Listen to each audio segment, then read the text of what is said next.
We're live from New Delhi, watching DD India News, India's voice to the world. I'm Lipakshi Khurana, coming up in the next hour. US President Trump says he's more confident of Ukraine peace deal after US-Russia talks. Hints a meeting with Putin could happen this month itself.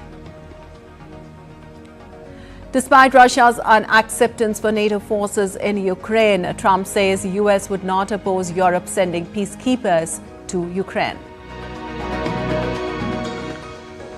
Victory for Team Trump after a US judge declines request to temporarily block Elon Musk and Doge from firing federal employees.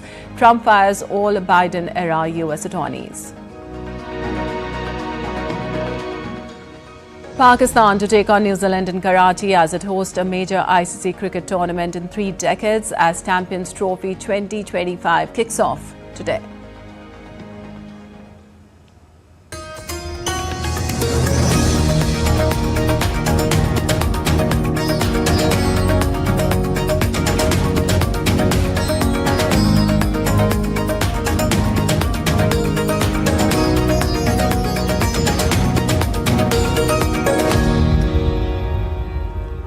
On to the details now. US President Donald Trump says that talks between US and Russian officials in Saudi Arabia on Tuesday were very good and that he's now much more confident of a Ukraine peace deal. Trump spoke for the first time since a US delegation established a working dialogue with Russia about Ukraine. During talks in Riyadh on Tuesday, Trump said he would probably meet with Putin before the end of the month, but did not elaborate. Trump increased pressure on Zelensky to hold elections, echoing one of Moscow's key demands. He brushed aside Ukraine's concern about being left out of the meeting, saying Kyiv could have made a peace deal with Russia 3 years ago. And I'm very disappointed. I hear that, they're upset about not having a seat. Well, they've had a seat for 3 years and a long time before that. This could have been settled very easily. Just a half-baked negotiator could have settled this years ago without the loss of much land, very little land, without the loss of any lives, and without the loss of cities that are just laying on their side. Well, US and Russia agreed to cooperate on ending Ukraine conflict. Landmark Riyadh. The talks mark a US foreign policy shift under President Trump. A new era of cooperation may emerge. To talk more on this, we are joined by Igor Piskunov from Russia Today TV. Well, Igor, can you share more insights on the Riyadh meeting's outcomes and what can we expect moving forward? Well, I'd say the vibe is quite complicated. Maybe even difficult to describe. It was a very long day here in Saudi Arabia. The talks lasted for 4.5 hours. And quite a lot came out of them. I have to say that the Saudis made quite an effort to prevent any speculation or leaks from happening as the talks still went on. So then we were basically bombarded by all these various statements after the talks ended, coming from both sides. But I think the most important thing that happened here in Saudi Arabia is that Russia and the United States were able to make a very important first step towards normalizing their relations. They've agreed to create mechanisms to normalize the work of their diplomatic missions. Regarding the conflict in Ukraine, they agreed to put together high-level teams on each side which will work together to look for a diplomatic, sustainable solution which would be suitable to all sides. And they're even now starting to look beyond the conflict in Ukraine because they're saying that they want to lay the foundation for future projects in investment and economy, in all these projects which may emerge after the conflict in Ukraine is done. Judging by what we've heard today from representatives of both sides, it was a serious and optimistic conversation. Just about a week ago, it was so hard to imagine something like this from happening, but then the phone conversation between Presidents Vladimir Putin and Donald Trump took place, and now already we're here in Saudi Arabia. We're looking at Moscow and Washington talking, and most importantly, listening to each other, like Foreign Minister Lavrov said. The Trump's administration approach to not only the conflict in Ukraine, but I guess to the relationship with Russia is quite different from the previous administration. I think it also echoes with Russia's foreign minister's words about listening to each other. U.S. Secretary of State Marco Rubio said that this is about dialogue, this isn't about monologue. And he also said that any diplomatic success is possible only with concessions made by all sides. Well, Riyadh marks a diplomatic coup for Moscow, which had been isolated for 3 years under the previous U.S. administration of Joe Biden. Russia's Foreign Minister Sergei Lavrov noted that Russia opposed any deployment of NATO nation troops to Ukraine as part of an eventual ceasefire. Moscow has long called for the withdrawal of NATO forces from Eastern Europe, viewing the alliance as an existential threat on its flank. Russia sketched out some of its perspectives on future talks, arguing that settling the war required a reorganization of Europe's defense agreements. European allies publicly diverged this week over whether they would be open to sending truce peacekeepers to Ukraine. Though on Tuesday, Trump said he would not oppose Europeans if they want to send peacekeeping troops to Ukraine, adding that the United States would not have to contribute. If they want to do that, that's great. I'm all for it. If they want to do that, I think that'd be fine. Even if the Russians are I mean, I know France has mentioned it, others have mentioned it, UK has mentioned it, but yeah, if we have a peace deal, I think having troops over there from the standpoint of Europe, we won't have to put any over there because, you know, we're very far away. But having troops over there would be fine. I would not object to it at all. Well, French President Emmanuel Macron on Tuesday announced that he will host another meeting on Ukraine after the talks between the new U.S. administration and Russia. In an interview with French regional newspapers, Macron again appeared open to the idea of sending troops to Ukraine, but emphasized this could take place only in the most limited fashion and away from conflict zones. He said Paris was not preparing to send ground troops, but was considering with its ally Britain sending experts or even troops in limited terms outside any conflict zone. Macron also evoked the idea of deciding within the framework of the negotiations to have under a United Nations mandate a peacekeeping operation which would be held along the front line.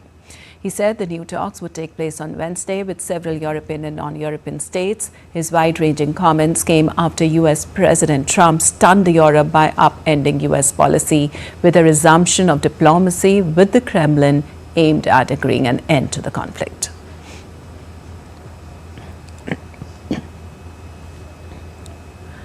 And in India, Shubhendu Ghosh joined us with more details. Well, Shubhendu, if you talk about the meeting, what are the key takeaways from the Riyadh meet, and how do you see Ukraine's exclusion from the peace talks affecting its position in the ongoing conflict, and what kind of diplomatic fallout could this lead to in the region? Good morning.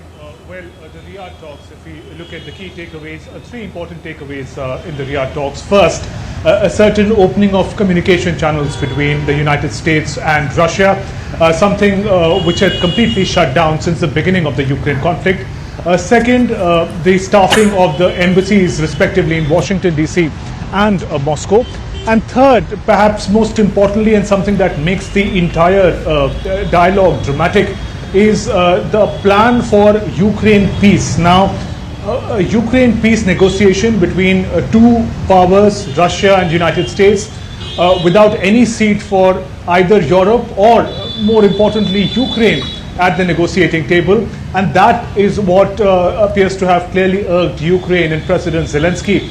He said that he was surprised to that President Trump said that, well, they had about 3 years to end the conflict. In a way, he also puts the blame of the ongoing conflict on Ukraine and also NATO's expansionist tendencies. In that sense, the resetting of ties with Russia also is leading to the resetting of ties with the allies in Europe and Ukraine as well. It remains to be seen the manner it was going to be taken forward. Meanwhile, European leaders were having their own talks in Paris, which also were ambiguous in the manner that they could not agree on a common strategy to move towards the peace deal or how to deal with America's exclusionist stance at the moment. UK and France appeared to support boots on the ground, sending peacekeeping troops if the peace deal is reached.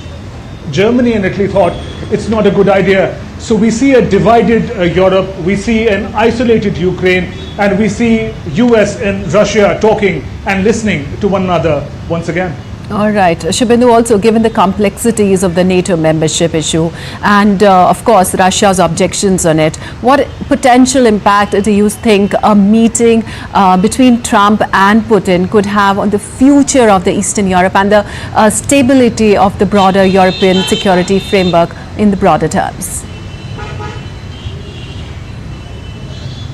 Well, Lipakshi, although the United States in its official statement has said that no one is going to be excluded in the potential peace talks to end the Russia-Ukraine conflict, particularly meaning Europe, NATO and Ukraine.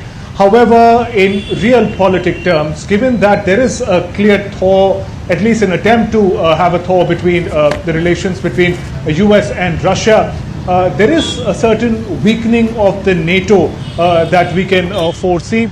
President Trump also believes that traditionally America's investment into NATO and Europe's defense infrastructure has been disproportionate, and also he appears to squarely blame NATO's expansionist policy for the Ukraine conflict at the first place. So in that sense, Ukraine's own NATO ambition may have to take a back seat. At the moment, Ukraine also appears isolated. Its own allies, Europe appears to be in a disarray. United States appears to be looking at resetting relations with Russia. That is becoming its own priority. So in that sense, its own ambitions of NATO membership, its aspirations for equal terms to negotiate with Russia, all those strategic interests appear to be in doubt at the moment. All right, Shubhendu, thank you so much for all those insights. And moving on, US President Donald Trump announced his plans to impose auto tariffs in the neighborhood of 25% and similar duties on semiconductors and pharmaceutical imports, the latest in a series of measures threatening to upend international trade. And on Friday, Trump said levies on automobiles would come as soon as April 2nd, the day after members of his cabinet are due to deliver reports to him, outlining options for a range of import duties as he seeks to reshape global trade. Now, Trump has long pointed to what he calls unfair treatment of U.S. automotive exports in foreign markets. Since his inauguration 4 weeks ago, Trump has imposed a 10% tariff on all imports from China on top of existing levies over China's failure to halt fentanyl trafficking. Now, he also announced and then delayed for a month 25% tariffs on goods from Mexico and non-energy imports from Canada. And since returning to office last month, US President Donald Trump has initiated numerous tariffs and made even more frequent threats to impose the levies on imported goods. Trump's threats have changed over time, ranging from small levies to ones exceeding 200%, leaving other nations and businesses unclear of what is to come next. Here's a timeline of Trump's trade-related steps and threats.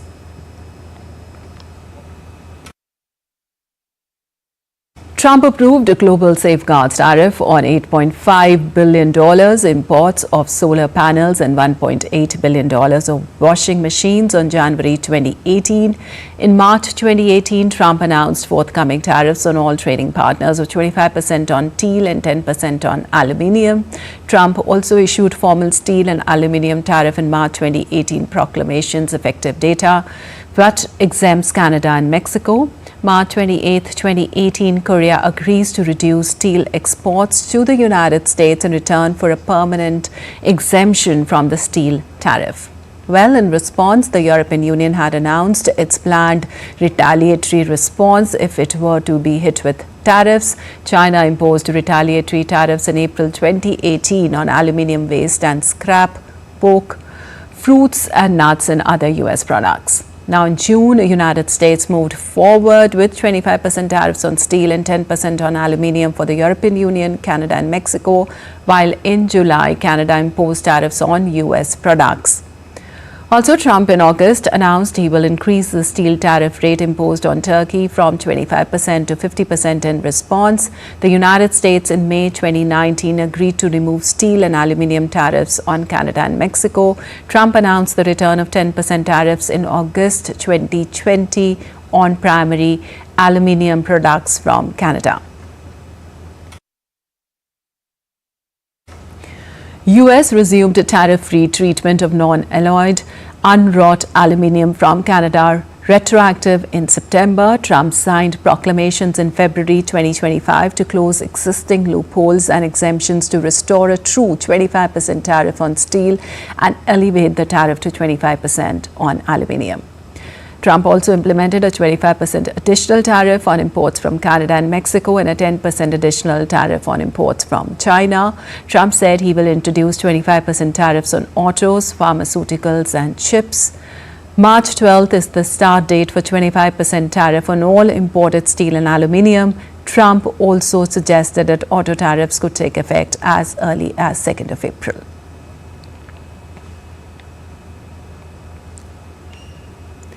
And still to come on DD India News Hour. Israel to begin second phase of Gaza ceasefire talks, demands full demilitarization. Egypt delays Arab League meeting on Gaza into March. German voters decide on 23rd February who will run their next government. And South Korean Constitutional Court to begin impeachment trial of Prime Minister Han Duck-soo over alleged role in martial law plot.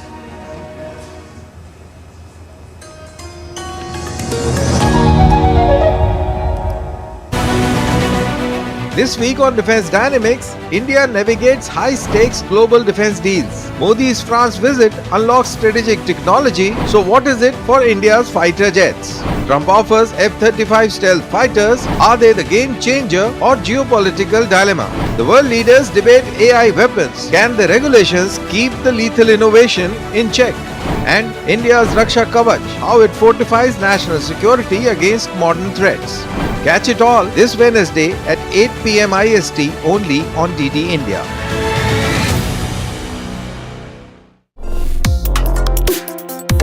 Complex issues, hidden agendas, twists and turns, strategic games.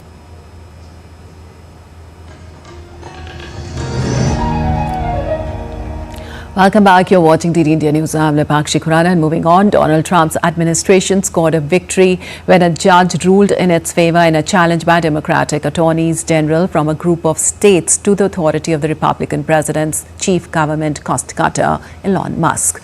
Washington-based U.S. District Judge Tanya Chatkan denied their request for an order barring billionaire Tesla CEO Musk's Department of Government Efficiency or DOGE from accessing computer systems at federal agencies or directing firings of government workers while the litigation plays out. Well, the attorneys general argued that their ability to carry out educational and other programs were at risk. They accused Musk's team of unlawfully accessing data at federal agencies and directing a purge of 2.3 million strong federal workforce. Also, the lawsuit was filed by more than a dozen states and announced by state attorney generals from New Mexico, Michigan and Arizona.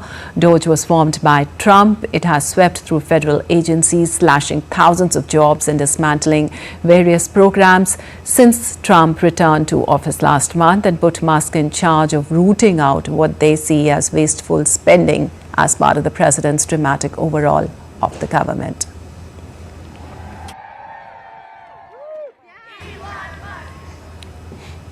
And U.S. President Donald Trump has instructed the Justice Department to terminate all remaining Biden-era U.S. attorneys, asserting that the department had been politicized like never before. Trump on Truth social media that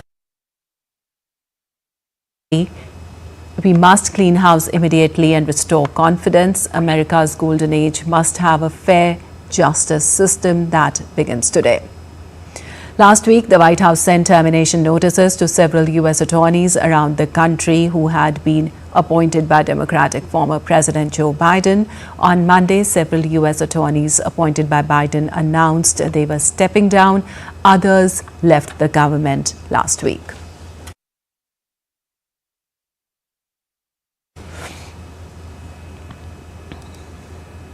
Well, the U.S. Senate has confirmed Howard Lutnick as President Donald Trump's Commerce Secretary. Earlier in the evening, senators advanced Kash Patel's nomination for FBI Director. The Senate on Tuesday voted 51 to 45 to confirm Lutnick to run the Commerce Department, putting in place one of administration's top economic officials who will help oversee an agenda around tariffs and protectionism. Lutnick, who was the chief executive of the financial services firm Cantor Fitzgerald, became a central economic advisor to Trump over the past year and led his transition team. As Commerce Secretary, Lutnick will take on a broad portfolio that includes defending U.S. business interests worldwide and overseeing restrictions on technology exports to countries like China.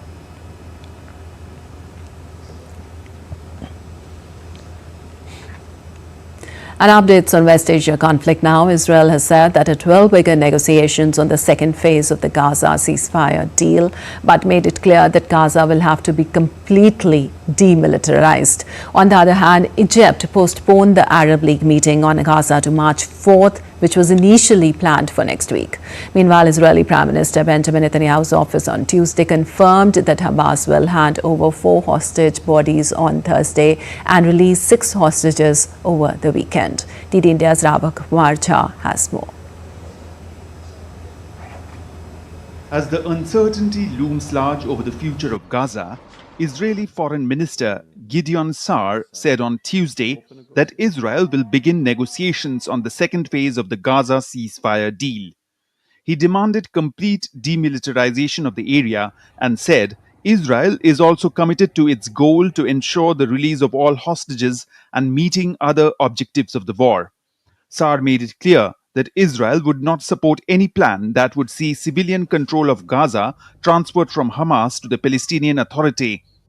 We decided to open negotiations on the second phase. It will happen this week.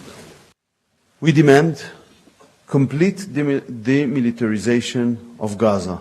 We will not accept the continued presence of Hamas or any other terrorist groups in Gaza.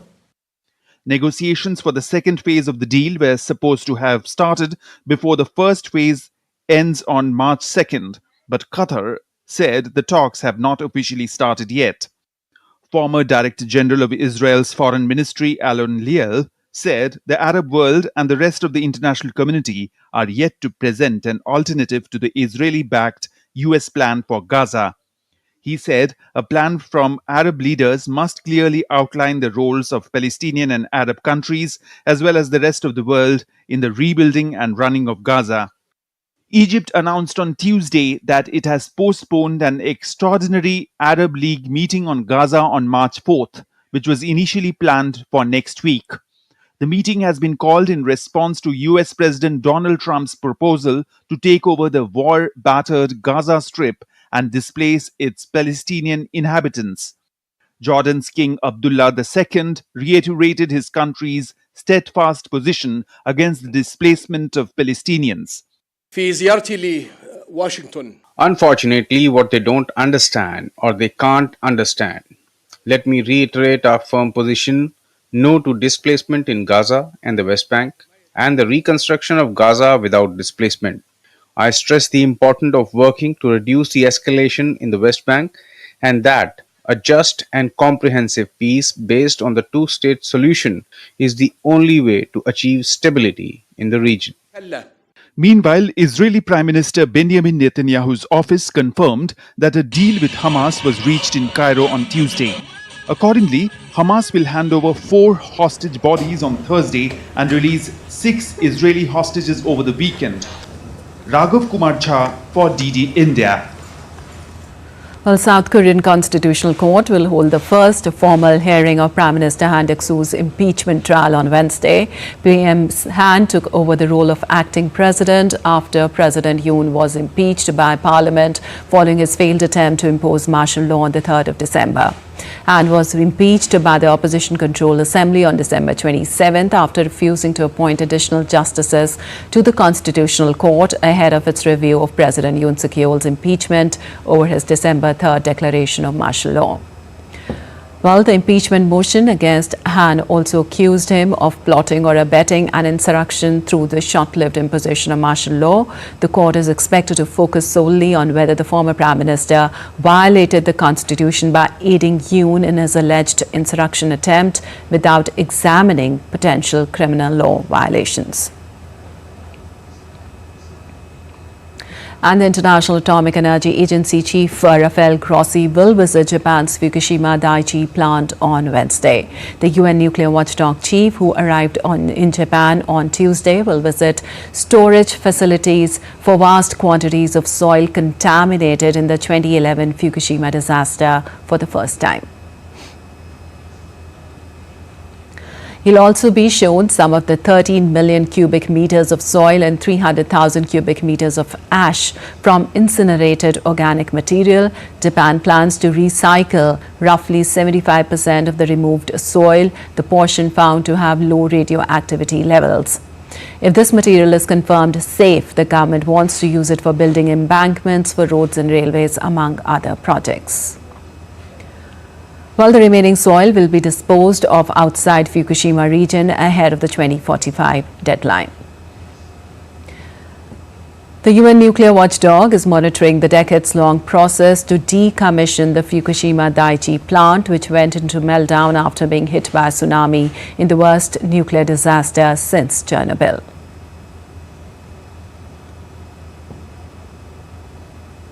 And in Congo, passenger boat services between Bukavu and Goma resumed on Tuesday after a prolonged suspension, restoring a vital transport link between the two cities in eastern Congo.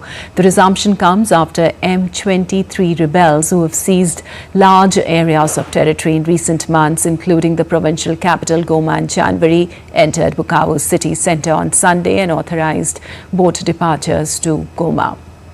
Well, in Goma, the first arriving vessel was met with applause from residents and passengers disembarked. The reopening of this transport route offers a glimmer of relief for residents who rely on travel between the two cities for family visits and economic activities. Well, Congolese authorities claim Rwanda continues to support M23's offensive, a charge Rwanda denies.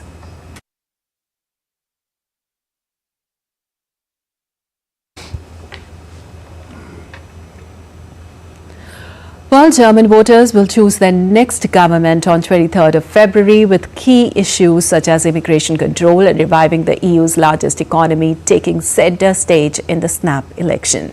Here's a report explaining more on this. Germany heads to snap national elections on Feb 23rd following the collapse of Chancellor Olaf Scholz's three-way coalition. But what are the key issues and how are people reacting? The Russia-Ukraine conflict is on the agenda of Germany's election. The mainstream parties are all in favor of helping Ukraine fend off Russia's attack, while the AfD and PSW want an end to weapons delivery to Kyiv and a resumption of good relations with Moscow. I think one of the things that moves people in Germany most might be the topic of migration, because not necessarily on their own accounts, but because it's a topic that has been raised by all of the major parties and thus has set a movement into place with the people as well. It is a topic that is very important for every one of us, but the way that it's discussed, it's not often the optimal way. Many migrants have expressed a desire to integrate and contribute to society. Germany helps the Ukrainians a lot, but the Ukrainians have to help Germany too. One simply can't always live at the expense of the state that feeds you for years. People have to start work and make their contribution. Economy is another key issue in Germany. In Gelsenkirchen, the signs of a downturn are visibly everywhere. While the city played a big part in Germany's post-war economic miracle, the rot set in with the decline of coal and heavy industry in the 1960s. The population tumbled from 390,000 then to just 260,000 now, as the local economy cratered. Now the German voters here demand change as Europe's biggest economy stalls. Also ich glaube einfach, dass unsere I just believe that our last government did a lot of things wrong, starting with the industry and energy policies and many other factors. That's why I'm almost certain that no matter what the new government will do, it will be possible to get out of this hole and that we will manage to create jobs again and to adequately address energy policy issues which people can actually afford. High energy prices remain a formidable challenge for households and businesses in Germany. We need to discuss the further transformation of our energy system while respecting companies' different need and their energy requirement. Here the state must put the relevant infrastructure at the forefront. Every candidate who wins one of Germany's 299 constituencies is guaranteed a seat. To fill the other half of the 598 seats in Germany's Bundestag, voters cast their votes in the second vote, or Zweitstimme. This vote goes to a political party instead of a single candidate. Bureau Report, DD India. And still to come on DD India News Hour. Former British Premier Rishi Sunak and family met Prime Minister Modi, praised as great friend of India during visit to Delhi. Gyanesh Kumar takes over as new Chief Election Commissioner of India. And India reaffirms the Jammu and Kashmir's integral status amid Pakistan's UNSC misinformation campaign.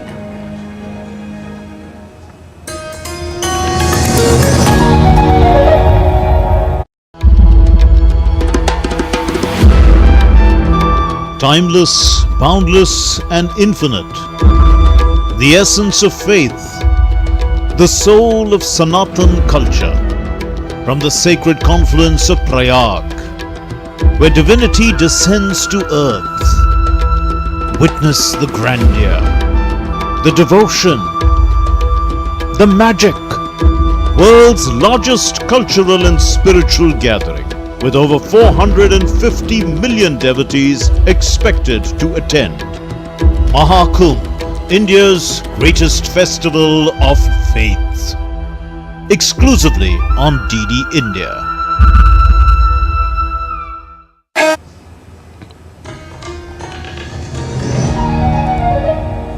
Welcome back. You're watching DD India News. I'm Lepakshi Khurana. Moving on, India ties with West Asia have undergone a historic transformation under Prime Minister Narendra Modi's leadership. From economic partnerships to cultural diplomacy, India has reinvigorated its relations with the region like never before. And the latest visit of Qatar's Amir is yet another testament to this deepening engagement. DD India's Akshay Dongre reports for more.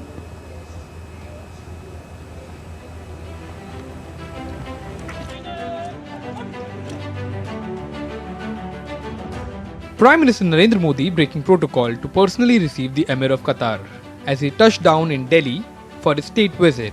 The warm gesture by the Indian Prime Minister highlighted the importance given by the country to the region and the growing ties between New Delhi and West Asia. Earlier in December, Prime Minister Narendra Modi also visited Kuwait, becoming the first Indian Prime Minister to visit the Gulf nation in over 40 years. Since 2014, several such steps have been taken by the Indian government to foster closer ties between the two regions. Over a decade, Prime Minister Narendra Modi has visited several countries in the Gulf region, including Saudi Arabia, Qatar, Iran, UAE, Jordan, and others, cementing historic ties between the two regions. For decades, West Asia has been central to India's strategic and economic interests, but under Prime Minister Narendra Modi, these ties have deepened like never before. Trade, energy security, infrastructure, and cultural diplomacy. India's outreach has been multifaceted.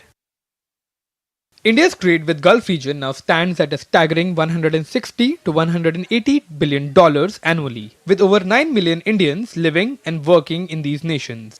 The Gulf also acts as a gateway to the larger Middle East and North African and Mediterranean region, where India's trade is another $80 billion.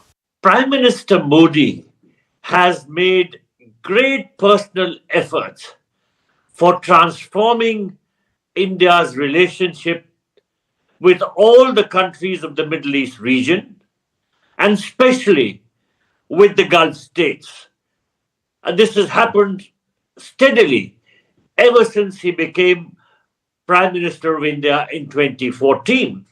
The relationships with all the Gulf countries were focused mainly on energy, trade, and the Indian expatriates.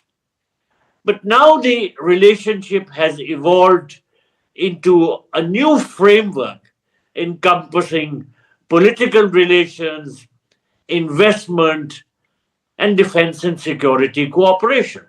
A game changer in this partnership is the India-Middle East Economic Corridor, a massive infrastructure project connecting India to the Gulf and further to Europe. Announced on the sidelines of India's G20 presidency, the corridor is expected to revolutionize trade and connectivity. Over the last decade, we've had a series of high-level visits between India and the Middle East countries, including the GCC. We've also seen a renewed focus from the GCC on India, mainly because of the economic opportunities that India offers, and at the same time, the interest that India has shown in reaching out to the GCC. I feel that, going forward, the GCC and the Middle East countries will be interested in the new age economy in India, investing in that and making sure that they can tap into India's potential. Beyond economics, PM Modi also strengthened cultural and people-to-people ties. On February 14, 2024, he inaugurated the first Hindu temple in the region, the Babs Temple in Abu Dhabi, symbolizing a new chapter in cultural harmony between India and the UAE. Diplomatically, India's engagement with the Gulf Cooperation Council has surged, with bilateral trade touching $161 billion in fiscal year 2023 and 2024. The region is now a major investment partner, especially Saudi Arabia and the UAE, which have pledged billions in infrastructure and energy projects in India. As both regions evolve, India's Middle East strategy under PM Modi has laid a strong foundation for enduring and mutually beneficial relations. With key partnerships strengthening, the future looks promising for India's engagement with the region. With deepening economic ties and strategic collaborations, India's presence in the Middle East is stronger than ever. The foundation laid today will shape a future of mutual prosperity and cooperation. From New Delhi, Akshay Dongre, DD India. And India's External Affairs Minister, Dr. S. Jaishankar, will leave for a two-day visit to Johannesburg on Thursday. The minister will participate in the G20 Foreign Ministers meeting at the invitation of the Minister of International Relations and Cooperation of the Republic of South Africa, Ronald Lamola. Jaishankar's participation in the G20 Foreign Ministers meeting will strengthen India's engagement with G20 countries and bolster the voice of the Global South in this important forum.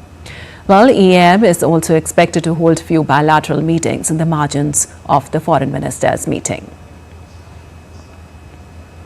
And India's permanent representative to the United Nations, Ambassador P. Harish, reaffirmed on Tuesday that Jammu and Kashmir is and will always remain an integral part of India, and strongly condemned Pakistan's misinformation campaigns. The Indian envoy also emphasized the democratic choice made by the people of Jammu and Kashmir in the Legislative Assembly elections after Pakistan's Foreign Minister Ishaq Dar raised the Kashmir issue at the UNSC. I would like to reaffirm that Jammu and Kashmir has been, is, and will always be an integral and inalienable part of India. In fact, it is Pakistan that is in illegal occupation of parts of Jammu and Kashmir. Pakistan's campaigns of misinformation and disinformation, of lies and falsehood do not change facts on the ground.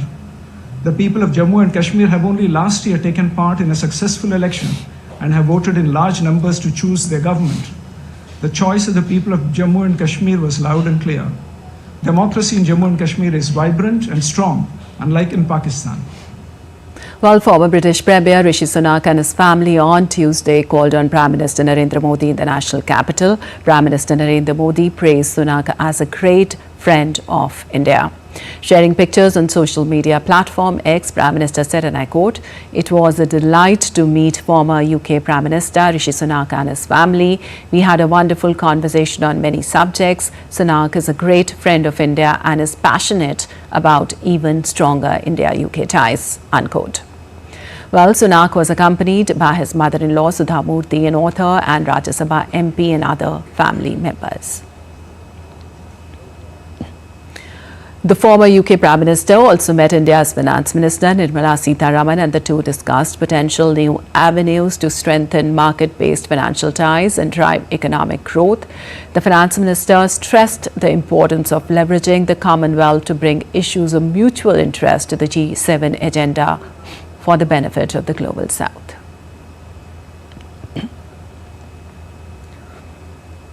A newly appointed Chief Election Commissioner Gyanesh Kumar assumed office on Wednesday as the 26th Chief Election Commissioner of India. Gyanesh Kumar is the first CEC to be appointed under the new law on the appointment of the members of the Election Commission. After taking office, the Chief Election Commissioner emphasized that voting is a crucial step for nation building. He urged all Indian citizens who are 18 or older to become registered electors and participate in elections. Kumar assured that the Election Commission of India, in accordance with the Constitution and electoral laws, will always support the voters.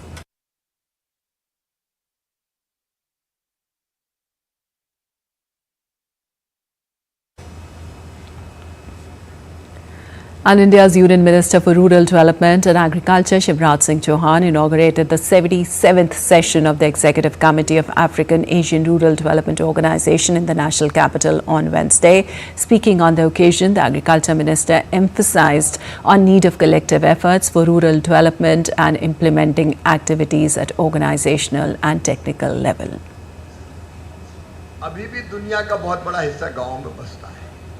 Bharat में भी अगर देखेंगे तो बड़ा हिस्सा आज भी गांव में बसता है, और जब तक गांव की प्रगति नहीं होगी तब तक किसी भी देश की प्रगति नहीं होगी, विशेषकर अफ्रीकन कंट्रीज हो, एशियन कंट्रीज हो।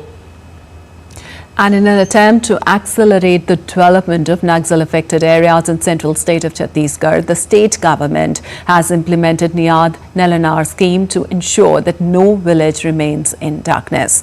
The government is focusing on expanding basic amenities in the Naxal-affected areas of Chhattisgarh, particularly prioritizing roads, electricity, education and healthcare services. Through this initiative, people in Maoist-affected areas are benefiting from various government schemes. आप लोग उधर जाके देखेंगे तो 10 महीना में उधर road भी बन रहा है, उधर बिजली भी घर घर पहुंच रही है, पानी भी जो मोदी जी जल जीवन मिशन में घर घर नल द्वारा पानी पहुंचाना चाहते हैं उसको भी पहुंचा रहे हैं। मोबाइल का टावर उधर नहीं था तो मोबाइल का टावर भी आज 150 से ज्यादा मोबाइल का टावर लगवा रहे हैं। And India celebrates 395th birth anniversary of the great Maratha warrior and founder of the Maratha Empire, Chhatrapati Shivaji Maharaj, on Wednesday. Well, on this occasion, Governor of Western Indian state of Maharashtra, C.P. Radhakrishnan, paid floral tributes to Chhatrapati Shivaji Maharaj. Meanwhile, Maharashtra's Chief Minister Devendra Fadnavis, along with Deputy Chief Minister Eknath Shinde and Ajit Pawar, attended a celebration on this occasion at Shivneri Fort. That is the birthplace of Chhatrapati Shivaji Maharaj. Well, Prime Minister Narendra Modi also remembered Chhatrapati Shivaji on his birth anniversary. Taking to social media platform X, Prime Minister Modi wrote, and I quote, "I pay homage to Chhatrapati Shivaji Maharaj on his Jayanti. His valor and visionary leadership laid the foundation for Swarajya, inspiring generations to uphold the values of courage and justice. He inspires us in building a strong, self-reliant and prosperous India." Unquote.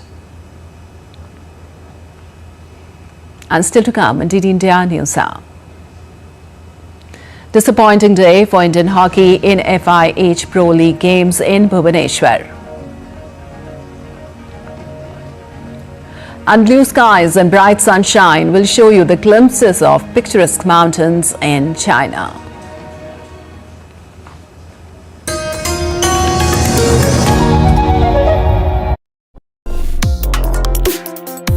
Complex issues, hidden agendas, twists and turns, strategic games. We think all dots are linked. We just need to connect them. Join me every week as I connect the dots to unravel hidden designs in statecraft, mysteries, and decode issues that matter to you. Watch Connecting the Dots with me at these times on DD India.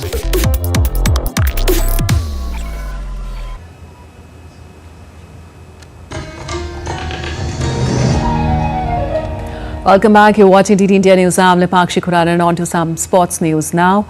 In the 2025 Champions Trophy will start off with host and defending champions Pakistan facing New Zealand at the National Stadium in Karachi. Pakistan is all set to host its first major cricket tournament in nearly 3 decades as the tournament kicks off. The two sides faced each other just days earlier in the final of a tri-series tournament that ended up being a dry run for this very event. Judging by the form exhibited by the two sides in that match and that series overall, New Zealand can feel very good about their chances indeed. Well, Pakistan, on the other hand, have a few worries to deal with, as one defeat in the Champions Trophy is enough for the side's chances of progression to plummet.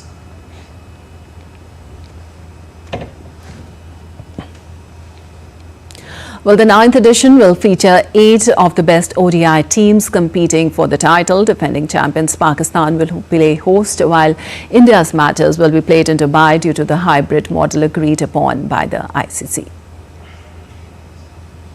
Pakistan will stage a first major cricket tournament in almost 3 decades from Wednesday, when it will play host to 7 other countries over the next 2.5 weeks in 3 cities. The tournament, featuring the top 8 teams in the ODI format, was discontinued by the International Cricket Committee after the 8th edition in 2017, when Sarfaraz Ahmed's Pakistan beat India in the final. Reigning ODI world champions Australia are among several countries sending weekend contingents, with Steve Smith standing in as captain of squad, featuring a second-string pace attack. Regular skipper Pat Cummins, fellow quick Josh Hazelwood and all-rounder Mitchell Marsh were all ruled out by injury, while left-arm quick Mitchell Starc withdrew for personal reasons and all-rounder Marcus Stoinis has quit ODIs altogether.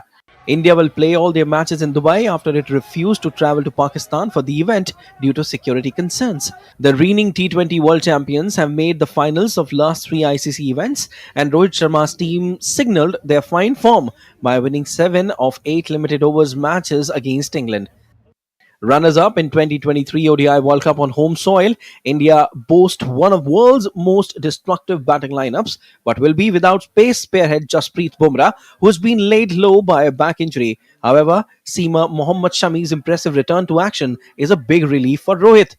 New Zealand will also fancy their chances of claiming the title, having won the Tri-Nation Trophy in Pakistan, also featuring 1998 champions South Africa. Mitchell Santner's Black Cap side went through the tournament unbeaten and now have a fair idea of the kind of conditions they will face in the Champions Trophy. England were unable to defend the T20 or ODI World Cup under Jos Buttler and are now licking their wounds after a tour of India, where they were blanked 3-0 in the 50 overs matches. They have already lost the services of Jacob Bethel through a hamstring injury, while their bowling trio of Bryden Cars, Jamie Overton and Jofra Archer are all nursing fitness issues. Joint killers Afghanistan will make their Champions Trophy debut following their 6th place finish in the ODI World Cup in 2023, when they beat former champions England, Pakistan and Sri Lanka. Pakistan, who face New Zealand in the tournament opener in Karachi on Wednesday, are hoping a successful Champions Trophy will pave the way open for more such tournaments. Sports Desk, DD India. And DD India's Abhishek Mahajan joins us for more on this. Well, Abhishek, how do you think Pakistan's status as both the host and the defending champions will impact their performance in the opening match against New Zealand? Yes, good morning, Lipakshi. Big match today between New Zealand and Pakistan, and stage is all set and narratives are in motion now. Games will be played starting today, and it's a big test also, Lipakshi, for Pakistan, their competence, whether they can hold the multinational tournament. 30 years ago, like we said in the reports also, that they hosted a multinational tournament. They co-hosted 1996 50-over Cricket World Cup along with India and Sri Lanka. Yes, they are the host, they are the defending champions, so it will put pressure on them also to perform well. They have a good side, but again, they have been performing in bits and pieces. Big match today against New Zealand, and like we mentioned in the report also, the triangular series that they played, they lost 2 matches against New Zealand, one in the league game and then in the finals also. So it will put pressure on them, and when you play in Pakistan and when you are the host, it will put, I mean, the leaders also of the country says that you have to win this tournament, then it puts a lot of pressure on you. Yes, Pakistan are the defending champions, but you cannot write New Zealand off in the multi-nation tournaments. They have been, we all know that they perform well in the ICC knockout tournament. Big game for both the teams, and yes, whoever wins, it will set the tone for them.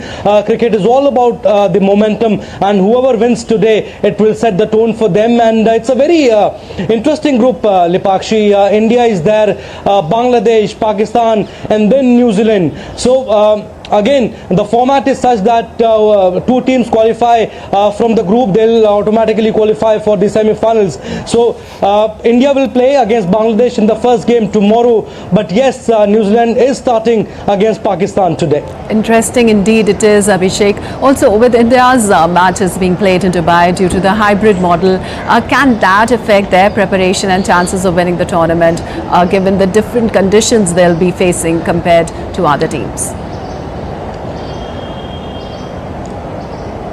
Yes, Lipakshi, India will be playing all their matches in Dubai because of the reasons we all know that Indians, they don't travel to Pakistan. Conditions are almost similar, Lipakshi, and if you talk about India's squad also, they have 5 spinners in their squad, 3 medium pacers, and if you include Hardik Pandya also, so 4 medium pacers. So it will be interesting to see what combination India will go with.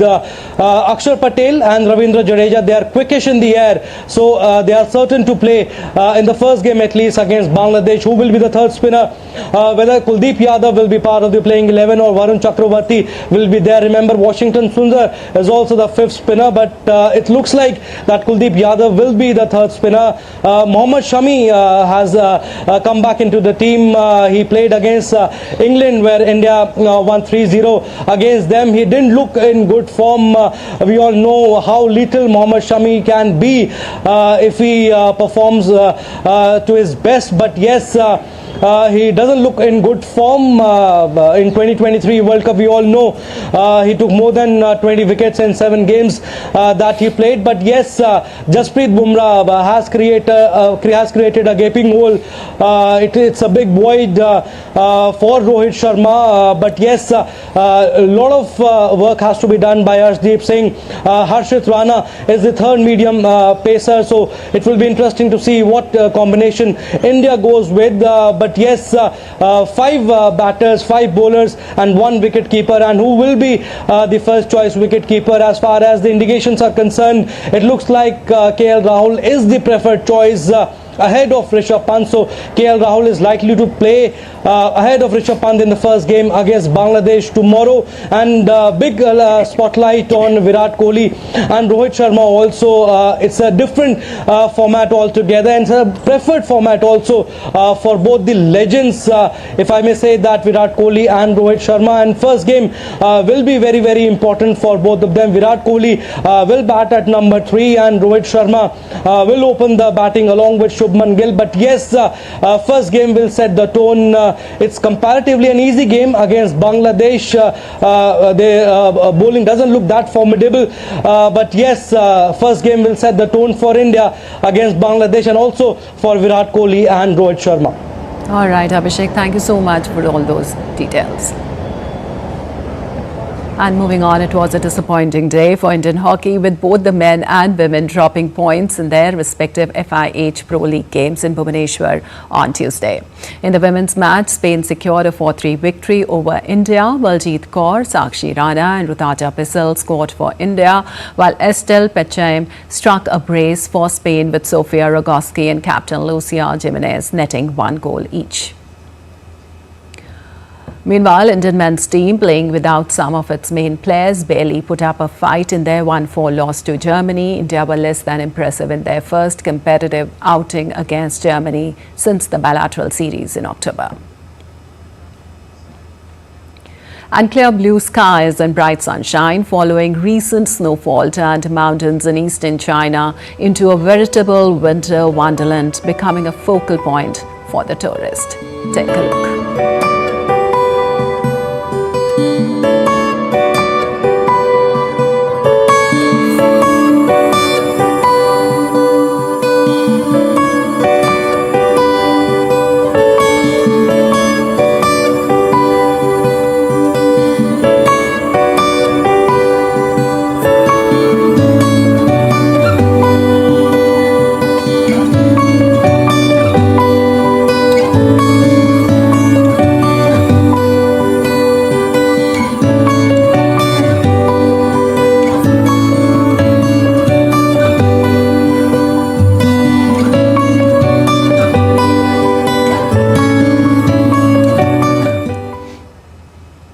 All right, that's all for this edition of DD India News Hour. But let us know your thoughts on the news of the day. For those on the go, you can get all the latest news and updates from India and across the world on the DD India mobile app. The app is available on both Android and iOS platforms. Scan the QR code on the screen to download now. We'll be back with more news as it breaks here on DD India. I'm Lipakshi Khurana from all of us here in Delhi. Thanks for watching DD India News Hour.